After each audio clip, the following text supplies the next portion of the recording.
So ಓದಿದಂಥ ವಾಕ್ಯ ಭಾಗದಲ್ಲಿ ಯಹೂದ ದೇಶದ ಕುರಿತಾಗಿ ಮಾತನಾಡ್ತಾ ಇದ್ದಾರೆ.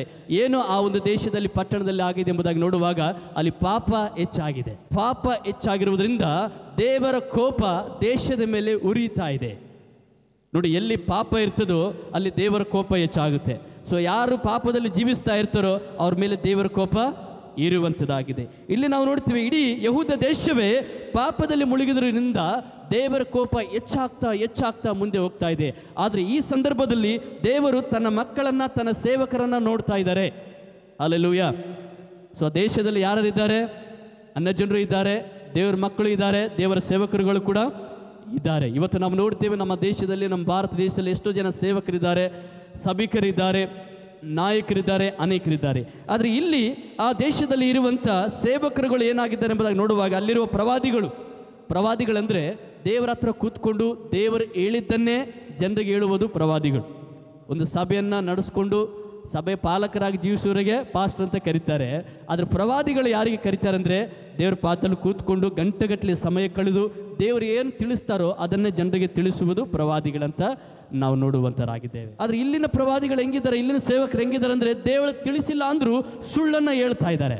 ಈ ದೇವರು ತಿಳಿಸಿದ್ದಾರೆ, ದೇವರು ಈ ರೀತಿಯಾಗಿ ಮಾಡಿದ್ದಾರೆ ಎಂಬುದಾಗಿ ಸುಳ್ಳನ್ನು ಹೇಳುತ್ತಾ ಜನರನ್ನು ಮೋಸಗೊಳಿಸ್ತಾ ಇದ್ದಾರೆ. ತಪ್ಪಾದ ದಾರಿಯಲ್ಲಿ ಜನರನ್ನು ನಡೆಸ್ತಾ ಇರುವುದರಿಂದ ದೇವರ ಕೋಪ ಇನ್ನೂ ಹೆಚ್ಚಾಗ್ತಾ ಇದೆ ದೇಶದ ಮೇಲೆ. ಸೊ ಅನೇಕ ಸಾರಿ ನಾವು ಅಂದುಕೊಳ್ತೇವೆ, ಅನೇಕ ಸೇವಕರುಗಳು ಎಲ್ಲರೂ ಪರಿಶುದ್ಧರೇ, ಎಲ್ಲರೂ ಒಳ್ಳೆ ರೀತಿಯಲ್ಲಿ ಬೋಧಿಸ್ತಾರೆ ಎಂಬುದಾಗಿ. ಆದರೆ ವಾಕ್ಯ ಹೇಳ್ತದೆ, ಕೆಲವರು ಮೋಸಪಡಿಸುವಂಥ ಸೇವಕರು ಕೂಡ ಇರ್ತಾರಂತೆ. ಈಗ ನೋಡ್ತೇವೆ, ಇಲ್ಲಿ ದೇವರು ಹೇಳಿಲ್ಲ ಅಂದರೂ ಹೇಳಿದಾನೆಂಬುದಾಗಿ ಜನರನ್ನು ಮೋಸಪಡಿಸುತ್ತಾ, ಮರಳುಗೊಳಿಸುತ್ತಾ, ದೇವರ ವಾಕ್ಯಕ್ಕೆ ವಿರೋಧವಾಗಿ ಸುಳ್ಳನ್ನು ಬೋಧಿಸುತ್ತಾ, ಅಕ್ರಮವಾಗಿ ನಡೆದುಕೊಳ್ಳುತ್ತಾ, ವೇಷಭಕ್ತಿಯನ್ನು ತೋರಿಸುತ್ತಾ, ಶುದ್ಧವಾದ ಆಲೋಚನೆಯನ್ನು ತಿಳಿಸದೆ ಅವರಿಗೆ ಮನಸ್ಸಿಗೆ ತೋಚಿದ ರೀತಿಯಲ್ಲಿ ಬೋಧಿಸುತ್ತಾ ನಡೆಯುತ್ತಾ ಇರುವುದರಿಂದ ದೇವರ ಕೋಪ ಹೆಚ್ಚಾಗ್ತಾ ಹೋಗ್ತಾ ಇದೆ. ಯಾವುದರ ಮೇಲೆ ದೇವರ ಕೋಪ ಹೆಚ್ಚಾಗ್ತಾ ಇದೆ? ದೇಶದ ಮೇಲೆ. ಹೇಳಿ ಒಂದು ಸಾರಿ, ದೇಶದ ಮೇಲೆ. ದೇಶ ಅಂದ್ರೇನು? ಜನರು, ನಾಯಕರು, ಅಧಿಕಾರಿಗಳು, ಮೇಲಧಿಕಾರಿಗಳು. ದೇಶದಲ್ಲೂ ಪ್ರತಿಯೊಬ್ಬ ಜನರಿಗೆ ದೇಶ ಅಂತ ಕರೀತಾರೆ. ದೇಶ ಅಂದರೆ ಮನೆ, ಗಿಡ ಮರಗಳಿಗೆ ಕರೆಯುವುದಿಲ್ಲ. ಯಾರಿಗೆ ದೇಶ ಅಂತ ಕರೀತಾರೆ? ನಮಗೆ. ಇಡೀ ದೇಶದ ಎಲ್ಲ ಜನರಿಗೆ ದೇವರು ಹೇಳ್ತಾ ಇದ್ದಾರೆ, ಈ ವಾಕ್ಯ ಭಾಗದಲ್ಲಿ ನನ್ನ ಕೋಪ ಹೆಚ್ಚಾಗಿ ಉರಿತಾ ಇದೆ. ಯಾಕಂದರೆ ಅನೇಕ ಜನರು ಕೂಡ ಪಾಪದಲ್ಲಿ ಜೀವಿಸ್ತಾ ಇದ್ದಾರೆ, ಸೇವಕರು ಕೂಡ ದಾರಿಯನ್ನು ತಪ್ಪುತ್ತಾ ಇದ್ದಾರೆ. ಆದರೆ ಇಲ್ಲಿ ಯಾಜಕರಲ್ಲಿ ಕೂಡ ನಾವು ನೋಡ್ತೇವೆ, ಯಾಜಕರು ಕೂಡ ಸರಿಯಾದ ರೀತಿಯಲ್ಲಿ ಯಜ್ಞಗಳನ್ನು ಸಮರ್ಪಿಸದೆ ಅವರು ಕೂಡ ಏನು ಮಾಡ್ತಾ ಇದ್ದಾರೆ? ಪಾಪದಲ್ಲಿ ಜೀವಿಸ್ತಾ ಇದ್ದಾರೆ. ಯಾಜಕರು ಕೂಡ ಜನರಿಗೆ ಸರಿಯಾದ ದಾರಿಯಲ್ಲಿ ನಡೆಸ್ತಾ ಇಲ್ಲ.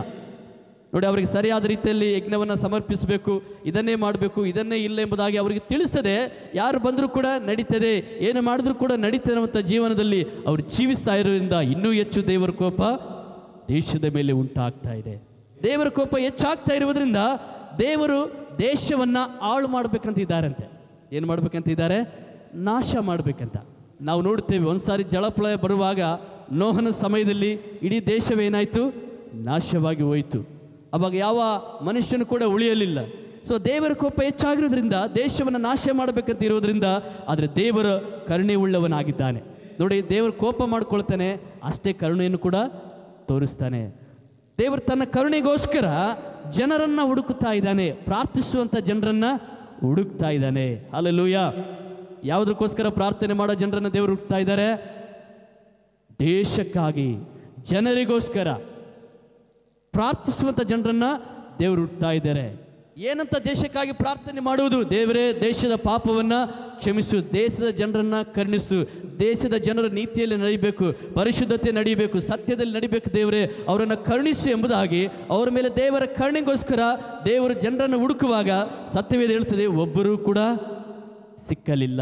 30ನೇ ವಚನದಲ್ಲಿ, ನಾನು ದೇಶವನ್ನು ಹಾಳು ಮಾಡದಂತೆ ನನ್ನೆದುರಿಗೆ ದೇಶ ರಕ್ಷಣೆಗಾಗಿ ಪೌಲಿನ ಒಡಕಿನಲ್ಲಿ ನಿಲ್ಲುವುದಕ್ಕೂ ಗೋಡೆಯನ್ನು ಗಟ್ಟಿ ಮಾಡುವುದಕ್ಕೂ ತಕ್ಕವನನ್ನು ನಾನು ಹುಡುಕಲು ಯಾರೂ ಸಿಕ್ಕಲಿಲ್ಲ. ನೋಡ್ರಿ, ಆ ದೇಶದಲ್ಲಿ ಯಾರೊಬ್ಬರು ಕೂಡ ಸಿಗಲಿಲ್ಲ ಅಂತೆ. ಎಲ್ಲರೂ ತಮ್ಮ ಬಗ್ಗೆ ನೋಡ್ಕೊಳ್ತಾ ಇದ್ದಾರೆ, ತಮ್ಮ ಕೆಲಸದ ಬಗ್ಗೆ, ತಮ್ಮ ಮನೆ ಬಗ್ಗೆ, ತನ್ನ ಕುಟುಂಬ ಬಗ್ಗೆ, ಅವ್ರ ಬಗ್ಗೆನೇ ಪ್ರಾರ್ಥನೆ ಮಾಡ್ತಾರೆ. ದೇಶದ ಬಗ್ಗೆ ಯಾರು ಕೂಡ ಪ್ರಾರ್ಥನೆ ಮಾಡ್ತಾ ಇಲ್ಲ. ಯಾಕಂದರೆ ದೇವರ ವಾಕ್ಯ ಹೇಳ್ತದೆ, ದೇಶದ ಕುರಿತಾಗಿ ನಾವು ಪ್ರಾರ್ಥಿಸುವಾಗ ನಿಜವಾಗಿ ಕೂಡ ಅದರ ಆಶೀರ್ವಾದವನ್ನು ನಾವು ಅನುಭವಿಸುತ್ತೇವೆ. ಆದರೆ ಇವತ್ತು ಭಾಳ ಜನ ಭಾಳ ಸ್ವಾರ್ಥಕ್ಕಾಗಿ ಮಾತ್ರ ಪ್ರಾರ್ಥನೆ ಮಾಡ್ತಾರೆ, ಹೌದಲ್ವಾ? ದೇವರೇ, ನನಗೆ ಈ ಕೆಲಸ ಸಿಗಬೇಕು, ದೇವರೇ ಈ ಕೆಲಸ ಆಗಬೇಕು, ಇದಾಗಬೇಕು, ಅದಾಗಬೇಕಂತ ಪ್ರಾರ್ಥನೆ ಮಾಡ್ತಾರೆ. ದೇವರೇ ನನ್ನ ಕುಟುಂಬ ಚೆನ್ನಾಗಿರ್ಬೇಕು, ನನ್ನ ಮಕ್ಕಳು ಚೆನ್ನಾಗಿರ್ಬೇಕು, ನನ್ನ ಗಂಡ ಚೆನ್ನಾಗಿರ್ಬೇಕು, ನಮ್ಮ ಮನೇಲಿರುವ ಎಲ್ಲರೂ ಚೆನ್ನಾಗಿರ್ಬೇಕೆಂಬುದಾಗಿ ಪ್ರಾರ್ಥನೆ ಮಾಡ್ತಾರೆ. ಆದರೆ ಎಂದಾದರೂ ನಾವು ಪ್ರಾರ್ಥಿಸಿದ ದೇವರೇ ನಮ್ಮ ದೇಶವನ್ನು ಆಶೀರ್ವಾದ ಮಾಡು, ನಮ್ಮ ದೇಶದ ಮೇಲೆ ನಿನ್ನ ಕರುಣೆ ಬರಲಿ, ನಮ್ಮ ದೇಶದ ಪಾಪವನ್ನು ಕ್ಷಮಿಸು, ದೇಶದಲ್ಲಿರುವಂಥ ಕರ್ತನೆ ಎಲ್ಲ ಕಣ್ಣೀರು ದುಃಖ ತೊಲಗಲಿ, ಅನಾರೋಗ್ಯವು ತೊಲಗಲಿ, ಬಡತನವು ತೊಲಗಲಿ. ದೇವರೇ ನಿನ್ನ ಹಸ್ತ, ನಿನ್ನ ಕೃಪೆ, ನಿನ್ನ ಸಾನ್ನಿಧ್ಯ ದೇಶದ ಮೇಲೆ ಆವರಿಸಿಕೊಳ್ಳಲು ದೇವರೆಂಬುದಾಗಿ ಪ್ರಾರ್ಥಿಸುವಂಥ ಜನರು ಬಹಳ ಕಡಿಮೆಯಾಗಿರುವುದನ್ನು ಇವತ್ತಿನ ದಿನಮಾನಗಳಲ್ಲಿ ನಾವು ಗಮನಿಸುವರಾಗಿದ್ದೇವೆ ಪ್ರೇರೆ. ಆದರೆ ದೇವರು ಹುಡುಕ್ತಾ ಇದ್ದಾರೆ. ಆ ದೇಶದಲ್ಲಿ ಯಾರಾದರೂ ಸಿಕ್ಕಿದರಾ? ದೇವರೇನು ಹೇಳ್ತಾ ಇದ್ರು? ಒಬ್ಬರು ಸಿಗಲಿಲ್ಲ. ಇವತ್ತು ನಮ್ಮ ಭಾರತ ದೇಶಕ್ಕೆ ದೇವರು ಮಾತಾಡ್ತಾ ಇದ್ದಾರೆ. ಸೊ ನಮ್ಮ ಭಾರತ ದೇಶದಲ್ಲಿ ಪ್ರಾರ್ಥನೆ ಮಾಡುವವರು ಇದ್ದಾರಾ ಅಂತ ದೇವರು ಹುಡುಕ್ತಾ ಇದ್ದಾರೆ. ಪ್ರಾರ್ಥಿಸುವವರು, ಹಲ್ಲೆಲೂಯ, ದೇಶಕ್ಕಾಗಿ ಪ್ರಾರ್ಥನೆ ಮಾಡುವರು, ದೇಶದ ರಕ್ಷಣೆಗಾಗಿ ಪ್ರಾರ್ಥನೆ ಮಾಡು, ದೇಶದ ಪಾಪವನ್ನು ದೇವರು ಕ್ಷಮಿಸುವಂತೆ, ಅನೇಕರು ರಕ್ಷಣೆ ಹೊಂದುವಂತೆ, ಅನೇಕರು ನೀತಿಯಲ್ಲಿ ನಡೆಯುವಂತೆ, ಅನೇಕರು ಸತ್ಯದಲ್ಲಿ ನಡೆಯುವಂತೆ ದೇವರು ಅನೇಕರನ್ನ ಹುಡುಕ್ತಾ ಇದ್ದಾರೆ. ಹಲ್ಲೆಲೂಯ. ನೋಡಿ, ಎಂಥವ್ರನ್ನ ದೇವರು ಹುಡುಕ್ತಾ ಇದ್ದಾರೆ ಅಂದರೆ ಜ್ಞಾನವಂತರನ್ನಲ್ಲ, ಓದಿದವರನ್ನಲ್ಲ. ಇವತ್ತು ಎಂಥವರನ್ನ ದೇವರು ಹುಡುಕ್ತಾ ಇದ್ದಾರೆ ಅಂದರೆ ಪ್ರಾರ್ಥಿಸುವಂಥ ಸ್ತ್ರೀಯರು, ಪ್ರಾರ್ಥಿಸುವಂಥ ಪುರುಷರನ್ನ ದೇವರು ಹುಡುಕ್ತಾ ಇದ್ದಾರೆ. ಹಲ್ಲೆಲೂಯ. ಒಡಕಿನಲ್ಲಿ ನಿಂತುಕೊಂಡು ಪ್ರಾರ್ಥನೆ ಮಾಡಬೇಕಂತವ್ರು. ಒಡಕಂತ ಹೇಳಿದ್ರೆ ಕಣ್ಣೀರಿನ ಪ್ರಾರ್ಥನೆ. ದೇವರ ಸಮ್ಮುಖದಲ್ಲಿ ಕೂತ್ಕೊಂಡು ದೇವರೇ ನೀನು ನಮ್ಮ ದೇಶವನ್ನು ಕರುಣಿಸಿ ಎಂಬುದಾಗಿ ಪ್ರಾರ್ಥಿಸುವಂಥ ಜನರನ್ನ ದೇವರು ಇವತ್ತು ನಮ್ಮ ದೇಶದಲ್ಲಿ ಹುಡುಕ್ತಾ ಇದ್ದಾರೆ. ನಮ್ಮ ಸಭೆಯಲ್ಲಿ ಕೂಡ ದೇವರು ಏನು ಮಾಡ್ತಾ ಇದ್ದಾರೆ? ಹುಡುಕುತ್ತಾ ಇದ್ದಾರೆ. ಹಲ್ಲೆಲೂಯ. ಯಾಕಂದರೆ ಅನೇಕರು ದಾರಿ ತಪ್ಪಿ ಜೀವಿಸ್ತಾ ಇದ್ದಾರೆ. ನೋಡಿ, ಸೇವಕರಲ್ಲಿ ಕೂಡ ದಾರಿ ತಪ್ಪುತ್ತಾ ಇದ್ದಾರೆ, ಸಭಿಕರು ಯಾಜಕರು ಕೂಡ ದಾರಿನ ತಪ್ಪಿದ್ದಾರೆ. ಅನೇಕರು ದಾರಿ ತಪ್ಪಿ ಪಾಪದಲ್ಲಿ ಜೀವಿಸ್ತಾ ಇರೋದ್ರಿಂದ ದೇವರಿಗೆ ನೋಡ್ತಾ ಇದ್ದಾರೆ ಯಾರು ದೇಶಕ್ಕಾಗಿ ಪ್ರಾರ್ಥನೆ ಮಾಡ್ತಾರೆ. ಸೋದೋಮ ಗೋಮರ ಪಟ್ಟಣದಲ್ಲಿ ನಾವು ನೋಡ್ತೇವೆ, ದೇವರು ಹುಡುಕಿದ್ರಂತೆ. ಒಂದು 5 ಜನ ಆದರೂ ಸಿಗ್ತಾರಾ ಅಂತ ಹುಡುಕಿದ್ರಂತೆ ಅಲ್ಲಿ ನೀತಿವಂತರು. ಎಷ್ಟು ಜನ? 5 ಜನ ಆದರೂ ಸಿಕ್ಕರೆ ಆ ದೇಶವನ್ನು ನಾನು ಏನು ಮಾಡಲ್ಲ, ನಾಶ ಮಾಡಲ್ಲ. ಆದರೆ ಹುಡುಕಿದಾಗ ಅಲ್ಲಿ ಒಬ್ಬರು ಕೂಡ ಸಿಗಲಿಲ್ಲ. ಆ ದೇಶವೇನಾಯಿತು? ನಾಶ ಮಾಡಲ್ಪಟ್ಟಿತು. ಆದರೆ ಇವತ್ತು ನಮ್ಮ ಭಾರತ ದೇಶದ ಬಗ್ಗೆ ದೇವರು ನಮ್ಮನ್ನು ನೋಡ್ತಾ ಇದ್ದಾರೆ. ಯಾರನ್ನು ನೋಡ್ತಾ ಇದ್ದಾರೆ? ಹಲ್ಲೆಲೂಯ. ನಮ್ಮನ್ನು ದೇವರು ನೋಡ್ತಾ ಇದ್ದಾರೆ. ನಾವು ದೇಶಕ್ಕಾಗಿ ಪ್ರಾರ್ಥಿಸ್ತೀವಾ ಇಲ್ವಾ ಅಂತ ದೇವರು ನಮ್ಮನ್ನು ನೋಡ್ತಾರೆ. ನೋಡಿ, ನಾವು ದೇವ್ರ ಮಕ್ಕಳು ಪ್ರಾರ್ಥನೆ ಮಾಡಿಲ್ಲ ಅಂದರೆ ಇನ್ಯಾರು ದೇಶಕ್ಕಾಗಿ ಪ್ರಾರ್ಥನೆ ಮಾಡ್ತಾರೆ? ಹೌದಲ್ವಾ? ನಾವೇ ಅದರ ಕ್ಷೇಮಕ್ಕಾಗಿ ಪ್ರಾರ್ಥಿಸುವರು, ನಾವೇ ದೇಶವು ಒಳ್ಳೆಯದಾಗಿರಬೇಕೆಂಬುದಾಗಿ ಪ್ರಾರ್ಥನೆ ಮಾಡುವರು. ಅನೇಕರು ದೇಶ ಒಳ್ಳೆಯದಾಗಿರಬೇಕೆಂಬುದಾಗಿ ಬಾಯಿಂದ ಹೇಳ್ತಾರೆ ಹೊರತು ಆದರೆ ದೇವರ ಸಮ್ಮುಖದಲ್ಲಿ ಹೋಗಿ ಯಾರು ಕೂಡ ಪ್ರಾರ್ಥನೆ ಮಾಡುವುದಿಲ್ಲ ಭಾಳ ಜನ. ಆದರೆ ದೇವರು ತನ್ನ ಮಕ್ಕಳನ್ನು ನೋಡ್ತಾ ಇದ್ದಾರೆ. ತನ್ನ ಮಕ್ಕಳು ತಾನೇ ಪ್ರಾರ್ಥನೆ ಮಾಡಬೇಕೆಂಬುದಾಗಿ ದೇವರು ಅವರನ್ನು ನೋಡಿ ಅವರ ಮೇಲೆ ಭರವಸೆಯನ್ನು ದೇವರಿಟ್ಟಿದ್ದಾರೆ. ಹಲ್ಲೆಲೂಯ. ದೇವರು ನಿನ್ನನ್ನು ನೋಡ್ತಾ ಇದ್ದಾರೆ, ದೇವರು ನನ್ನನ್ನು ನೋಡ್ತಾ ಇದ್ದಾರೆ. ದೇವರು ಸಮಸ್ತ ದೇಶದಲ್ಲಿರುವ ಎಲ್ಲ ದೇವರ ಮಕ್ಕಳನ್ನು ದೇವರು ನೋಡ್ತಾ ಇದ್ದಾರೆ. ಯಾರು ದೇಶಕ್ಕಾಗಿ ಪ್ರಾರ್ಥನೆ ಮಾಡ್ತಾರೆ. ನೋಡಿ, ಪ್ರಾರ್ಥನೆ ಮಾಡಿದ್ರೆ ಏನಾಗುತ್ತೆ? ಪ್ರಾರ್ಥನೆ ಮಾಡಿದ್ರೆ ಏನಾಗುತ್ತೆ? ಪರಿಸ್ಥಿತಿಗಳು ಬದಲಾವಣೆ ಆಗುತ್ತೆ, ಸ್ಥಿತಿಗಳು ಬದಲಾವಣೆ ಆಗುತ್ತೆ. ಯಾವಾಗ ನಾವು ಪ್ರಾರ್ಥನೆ ಮಾಡ್ತೀವೋ ಇದ್ದ ಸ್ಥಿತಿಯಲ್ಲಿ ಅದು ಇರುವುದಿಲ್ಲ, ಪರಿಸ್ಥಿತಿಗಳು ಬದಲಾವಣೆ ಆಗುತ್ತೆ. ನಮ್ಮ ದೇಶಕ್ಕಾಗಿ ನಾವು ಪ್ರಾರ್ಥನೆ ಮಾಡುವಾಗ ನಮ್ಮ ದೇಶದ ಪರಿಸ್ಥಿತಿಗಳು ಬದಲಾವಣೆ ಆಗುತ್ತೆ. ದೇಶದ ನಾಯಕರಿಗಾಗಿ, ದೇಶದ ಯವನಸ್ಥರಿಗಾಗಿ, ದೇಶದ ಪ್ರತಿ ಮಕ್ಕಳಿಗಾಗಿ ನಾವು ಪ್ರಾರ್ಥಿಸುವಾಗ ಎಲ್ಲ ಪರಿಸ್ಥಿತಿಗಳು ಏನಾಗುತ್ತೆ? ಬದಲಾವಣೆ ಆಗುತ್ತೆ. ಹಲ್ಲೆಲೂಯ. ಭಾಳ ಜನ ಹೇಳ್ತಾರೆ, ನಾನು ದೇಶಕ್ಕಾಗಿ ಪ್ರಾರ್ಥನೆ ಮಾಡಿದ್ರೆ ಪಾಸ್ಟರ್ ನನಗೇನು ಸಿಗ್ತದೆ? ಹೌದಲ್ವಾ? ನನ್ನ ಕುಟುಂಬಕ್ಕಾಗಿ ಪ್ರಾರ್ಥನೆ ಮಾಡಿದ್ರೆ ಎಲ್ಲ ಒಳ್ಳೆಯದಾಗುತ್ತೆ, ನನಗೆ ಸರಿ ಆಗುತ್ತೆ. ಆದರೆ ದೇಶಕ್ಕಾಗಿ ಪ್ರಾರ್ಥನೆ ಮಾಡಿದ್ರೆ ನನಗೇನೇ ಸಿಗ್ತದೆ? ವಾಕ್ಯ ಹೇಳ್ತದೆ, ಅದರ ಕ್ಷೇಮವೇ ನಿಮ್ಮ ಕ್ಷೇಮವಾಗಿದೆ. ದೇಶ ಸರಿಯಾಗಿತ್ತಂದರೆ ನೀವು ಸರಿಯಾಗಿರ್ತೀರಂತ ವಾಕ್ಯ ಹೇಳುತ್ತೆ. ಹಲ್ಲೆಲೂಯ. ನೋಡಿ, ದೇಶ ಅಂದ್ರೆ ಏನು? ಜನರು. ನಮ್ಮ ದೇಶದ ಜನರು ಸರಿಯಾಗಿದ್ದರೆ ನಾವು ಸರಿಯಾಗಿ, ದೇಶ ಎಲ್ಲ ಸರಿಯಾಗಿ ನಡೀತಾ ಇದ್ದರೆ ನಾವು ಸರಿಯಾಗಿ, ದೇಶದಲ್ಲೆಲ್ಲ ಬರಗಾಲ ಬಂದರೆ ಯಾರಿಗೆ ಬರಗಾಲ ಬರುತ್ತೆ? ನಮಗೆ. ದೇಶ ಎಲ್ಲ ಕಷ್ಟಕ್ಕೊಳಗಾದರೆ ಯಾರು ಕಷ್ಟಕ್ಕೊಳಗಾಗುತ್ತೇವೆ? ನಾವು ಒಳಗಾಗುತ್ತೇವೆ. ಹೌದಲ್ವಾ? ಅದಕ್ಕೆ ದೇಶಕ್ಕಾಗಿ ನಾವು ಪ್ರಾರ್ಥನೆ ಮಾಡುವಾಗ ಅದರ ಕ್ಷೇಮವೇ ನಮ್ಮ ಕ್ಷೇಮ ಆಗಿರುವುದರಿಂದ ದೇಶದ ಸಂರಕ್ಷಣೆಗಾಗಿ ದೇವರು ತನ್ನ ಮಕ್ಕಳನ್ನು ನೋಡ್ತಾ ಇದ್ದಾನೆ, ತನ್ನ ಮಕ್ಕಳನ್ನು ಗಮನಿಸ್ತಾ ಇದ್ದಾನೆ. ಯಾರು ಪ್ರಾರ್ಥನೆ ಮಾಡ್ತಾರೆ, ಯಾರು ಮೊರೆಯನ್ನು ಇಡ್ತಾರೆ ಎಂಬುದಾಗಿ. ಯಹೂದ ದೇಶದಲ್ಲಿ ಯಾರು ದೇವರಿಗೆ ಸಿಕ್ಕಲಿಲ್ಲ ಅಂತೆ, ಒಬ್ಬರು ಸಿಕ್ಕಲಿಲ್ಲ. ಇವತ್ತು ನಾವು ಹೇಳ್ಬೋದಾ, ದೇವರ ಗುಲ್ಬರ್ಗದಲ್ಲಿ ಈ ಒಂದು ಕೃಪೆ ಪ್ರಾರ್ಥನೆ ಮಂದಿರ ಸಭೆಯಲ್ಲಿ ದೇವರ ದೇಶಕ್ಕಾಗಿ ಪ್ರಾರ್ಥನೆ ಮಾಡಲಿಕ್ಕೆ ನಾನಿದ್ದೇನೆ, ನನ್ನ ದೇಶದ ಒಡಕಲ್ಲಿ ನಿಂತುಕೊಂಡು ಪ್ರಾರ್ಥನೆ ಮಾಡಲಿಕ್ಕೆ ನಾನಿದ್ದೇನೆ ದೇವರೆಂಬುದಾಗಿ ನಾವು ಹೇಳಿ ಪ್ರಾರ್ಥಿಸುವುದಾದರೆ ಖಂಡಿತವಾಗಿ ನಿನ್ನ ಮುಖಾಂತರ ಅನೇಕ ಜನರನ್ನು ದೇವರ ಆಶೀರ್ವಾದ ಮಾಡಲಿಕ್ಕೆ ಸಿದ್ಧನಾಗಿದ್ದಾನೆ. Hallelujah, hallelujah. ನೋಡಿ, ಯಾವಾಗ ನಾವು ಪ್ರಾರ್ಥನೆ ಮಾಡ್ತೀವೋ ಅದರ ಮೇಲನ್ನು ಅನುಭವಿಸುತ್ತೇವೆ. ಹಾಗಾಗಿ ಪ್ರಾರ್ಥನೆಯನ್ನು ಸತತವಾಗಿ ನಾವು ಮಾಡುವಂತರಾಗಿರೋಣ. ನಾವು ಕುಟುಂಬಕ್ಕಾಗಿ ಪ್ರಾರ್ಥನೆ ಮಾಡ್ತೇವೆ, ಕೆಲಸ ಕಾರ್ಯಗಳಿಗೆ ಪ್ರಾರ್ಥನೆ ಮಾಡ್ತೇವೆ, ಆದರೆ ನಮ್ಮ ದೇಶದ ಜನರಿಗಾಗಿ ಕೂಡ ನಾವು ಏನು ಮಾಡಬೇಕಾಗಿದೆ? ಪ್ರಾರ್ಥನೆ ಮಾಡಬೇಕಾಗಿ. ಯಾವಾಗ ಮಾಡಬೇಕಾಗಿದೆ? ಎಲ್ಲ ಸಮಯದಲ್ಲಿ. ಹೇಳಿ ಪಕ್ಕದವರಿಗೆ, ಎಲ್ಲ ಸಮಯದಲ್ಲಿ. ಭಾಳ ದಿನ ಏನು ಮಾಡ್ತಾರೆ, ಆಗಸ್ಟ್ 15 ತಾರೀಕು ಬಂತಂದರೆ ಆ ದಿನ ಒಂದೇ ಪ್ರಾರ್ಥನೆ ಕೂಟ ಇಟ್ಟು ಪ್ರಾರ್ಥನೆ ಎಲ್ಲ ಮಾಡ್ತಾರೆ. ಆದರೆ ತಿರುಗಿ ದಿನ ಹೋದರೆ ದೇಶವನ್ನು ಏನು ಮಾಡ್ತಾರೆ? ಮರೆತು ಬಿಡ್ತಾರೆ. ಮತ್ತೆ ಆಗಸ್ಟ್ 15 ತಾರೀಕು ಬರುವಾಗ ಮತ್ತೆ ಆವಾಗ ಕೂಡಿ ಪ್ರಾರ್ಥನೆ ಮಾಡ್ತಾರೆ. ಆವಾಗಲ್ಲ ರೀ, ಪ್ರತಿದಿನ ನಮ್ಮ ದೇಶಕ್ಕಾಗಿ ನಾವು ಪ್ರಾರ್ಥನೆ ಮಾಡಬೇಕಾಗಿದೆ. ದೇಶವು ಸರಿಯಾಗಿದ್ದರೆ ನಾವು ಸರಿಯಾಗಿರ್ತೇವೆ. ಅದು ಒಳ್ಳೆಯದಾಗಿ ನಡೆದರೆ ನಾವು ಕೂಡ ಒಳ್ಳೆಯದಾಗಿ ನಡೀತೇವೆ. ಯಾವಾಗ ದೇಶವನ್ನು ದೇವರ ಕರುಣಿಸಿ ಅವರ ಪಾಪಗಳನ್ನು ಕ್ಷಮಿಸಿ ಅವರ ಪಾಪಗಳನ್ನು ಮನ್ನಿಸುವುದಾದರೆ ನಾವು ಕೂಡ ಸರಿಯಾಗಿ ಜೀವಿಸುತ್ತೇವೆ. ಹಲ್ಲೆಲೂಯಾ. 2ನೇ ಪೂರ್ವಕಾಲ ವೃತ್ತಾಂತ 7ನೇ ಅಧ್ಯಾಯ 14ನೇ ವಚನ. ದೇವರು ಹೇಳ್ತಾರೆ, ನನ್ನವರೆಂದು ಹೆಸರುಗೊಂಡ ನನ್ನ ಪ್ರಜೆಗಳು ತಮ್ಮನ್ನು ತಗ್ಗಿಸಿಕೊಂಡು ತಮ್ಮ ಕೆಟ್ಟ ನಡತೆಯನ್ನು ಬಿಟ್ಟು ನನ್ನ ಕಡೆ ತಿರುಗಿಕೊಂಡು ನನ್ನ ದರ್ಶನವನ್ನು ಬಯಸುವುದಾದರೆ ಪರಲೋಕದಿಂದ ಅವರ ಪ್ರಾರ್ಥನೆಯನ್ನು ಲಾಲಿಸಿ ಅವರಿಗೆ ಉತ್ತರವನ್ನು ದಯಪಾಲಿಸಿ ಅವರ ದೇಶದಲ್ಲಿ ಆರೋಗ್ಯವನ್ನು ದಯಪಾಲಿಸುತ್ತೇನೆ. ಹಲ್ಲೆಲೂಯಾ. ಯಾರು ತಗ್ಗಿಸ್ಕೊಂಡು ಪ್ರಾರ್ಥನೆ ಮಾಡಬೇಕಂತೆ? ದೇವರ ಮಕ್ಕಳು. ಯಾರು ಬದಲಾವಣೆ ಆಗಬೇಕಂತೆ?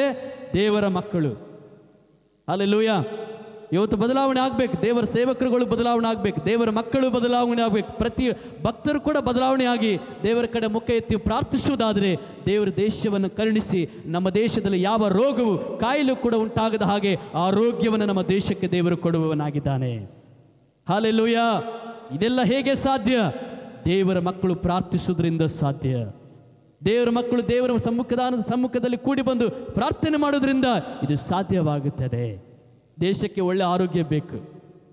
ಎಷ್ಟು ಜನ ದೇಶದಲ್ಲಿ ಒಳ್ಳೆ ಆರೋಗ್ಯ ಬೇಕಂತ ಇಷ್ಟಪಡ್ತೇವೆ?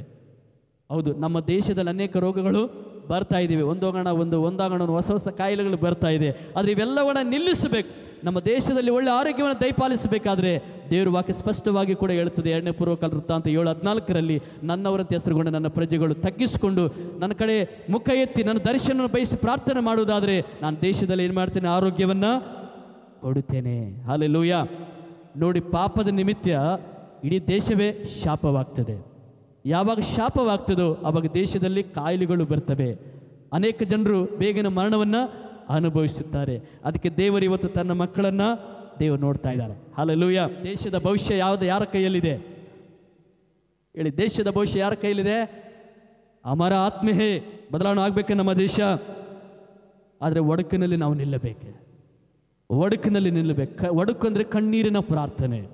ಕಣ್ಣೀರಿನ ಪ್ರಾರ್ಥನೆಯಿಂದ ನಮ್ಮ ದೇಶಕ್ಕಾಗಿ ಪ್ರಾರ್ಥಿಸುವಾಗ ನಾವು ದೇವರ ಸಮ್ಮುಖದಲ್ಲಿ ಪ್ರಾರ್ಥನೆ ಮಾಡುವಾಗ ಖಂಡಿತವಾಗಿ ದೇವರ ಅದ್ಭುತಗಳನ್ನು ಮಾಡಲಿಕ್ಕೆ ಸಿದ್ಧ ಇದ್ದಾನೆ. ಹಲ್ಲೆಲೂಯಾ.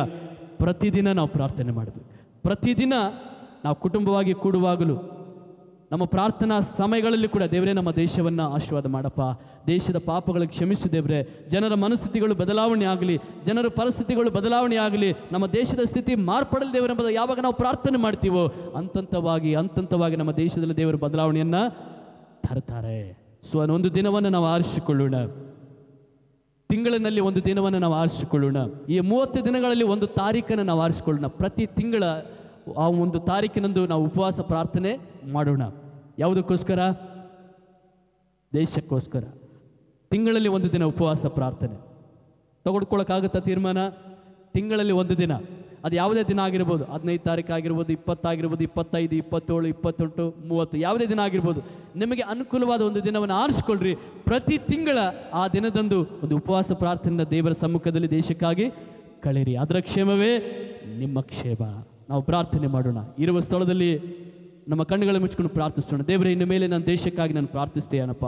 ಹೌದು, ನನ್ನ ಕುಟುಂಬಕ್ಕಾಗಿ ನಾನು ಪ್ರಾರ್ಥಿಸ್ತಿದ್ದೆ, ನನ್ನ ಮಕ್ಕಳಿಗಾಗಿ ಪ್ರಾರ್ಥಿಸ್ತಿದ್ದೆ, ನನ್ನ ಕೆಲಸಕ್ಕಾಗಿ ಪ್ರಾರ್ಥನೆ ಮಾಡ್ತಾ ಇದೆ ದೇವರೇ. ಆ ಪರಿಸ್ಥಿತಿಗಳಿಗಾಗಿ ಈ ಪರಿಸ್ಥಿತಿಗಳಿಗಾಗಿ ನಾನು ಪ್ರಾರ್ಥಿಸ್ತಾ ಇದ್ದೆ. ಆದರೆ ಇನ್ನು ಮೇಲೆ ನನ್ನ ದೇಶ, ನನ್ನ ಭಾರತ ದೇಶಕ್ಕಾಗಿ ನಾನು ಪ್ರಾರ್ಥನೆ ಮಾಡ್ತೀನಪ್ಪ, ಆರಾಧನೆ ಮಾಡ್ತೀನಪ್ಪ ಎಂಬುದಾಗಿ ಕರ್ತನ ಸಮ್ಮುಖದಲ್ಲಿ ನಾವು ಒಪ್ಪಿಸಿಕೊಡುವಂತರಾಗಿರೋಣ.